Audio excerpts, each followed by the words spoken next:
Bon, le week-end, il y a tellement peu d'actu sur les voitures électriques qu'au final, on se met à parler des hybrides rechargeables. Donc, la Cupra Leon hybride rechargeable annonce ses tarifs. Donc, Cupra, hein, c'est la marque sportive de Seat, du coup. Alors, elle fera 245 chevaux et elle débutera à 39 600 euros.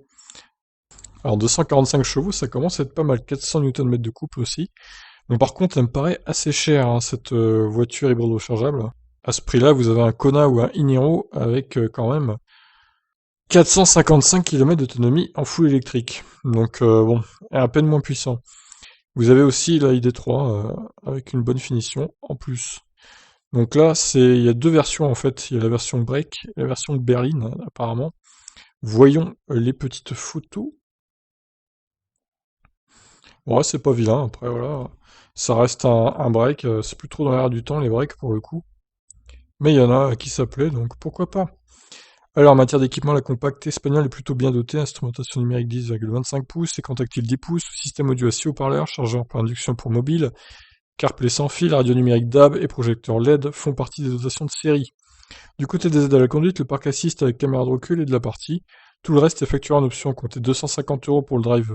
Pour le pack Drive Assist, comprenant régulateur adaptatif Light Assist et reconnaissance des panneaux de signalisation, et 890 euros pour le Travel Assist permettant le maintien dans la voie.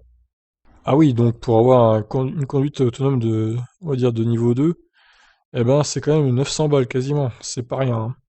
Sur la partie esthétique, il est possible de choisir parmi plusieurs finitions intérieures et différents types de jantes. Également optionnel, le toit panoramique est facturé plus de 1000 euros, un ensemble de petites choses susceptibles de faire grimper rapidement la note. Oui, avec toutes les options, ça revient à 45-46 000 euros, quoi, la voiture. Et là, c'est complètement délirant, le prix, quoi. Surtout, vu l'autonomie en full électrique. Donc, sous le capot, la Cupra Leon e-hybride embarque un moteur d'essence de 150 chevaux et 250 Nm, couplé à un bloc électrique de 116 chevaux et 330 Nm. En matière de perf, le constructeur communique sur une vitesse de pointe de 225 km/h et un 0 à 100 abattu en 6 secondes 7. Oh, c'est pas énorme, hein, 6 secondes 7, enfin, c'est pas exceptionnel hein, comme performance. Pilotée par une boîte automatique à 6 rapports, la Cupra Leon promet entre 1,3 et 1,5 litres au 100 de conso moyenne, ainsi que WLTP totalisant 12,8 kWh de capacité. La batterie promet à elle seule 52 km d'autonomie.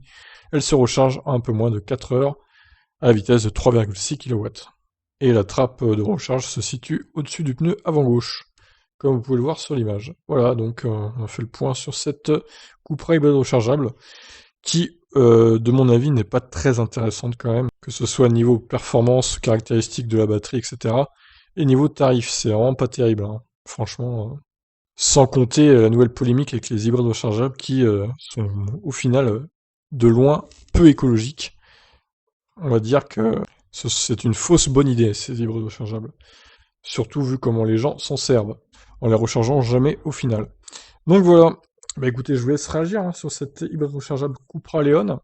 Qu'est-ce que vous en pensez? Est-ce que vous pourrait vous intéresser, vous qui roulez encore en thermique, qui qui n'avez pas encore le cran de passer à l'électrique, on va dire? Moi, je serais en thermique, elle m'intéresserait pas honnêtement. Je me dirigerais vers une voiture électrique, clairement. Allez, je vous laisse réagir, ciao.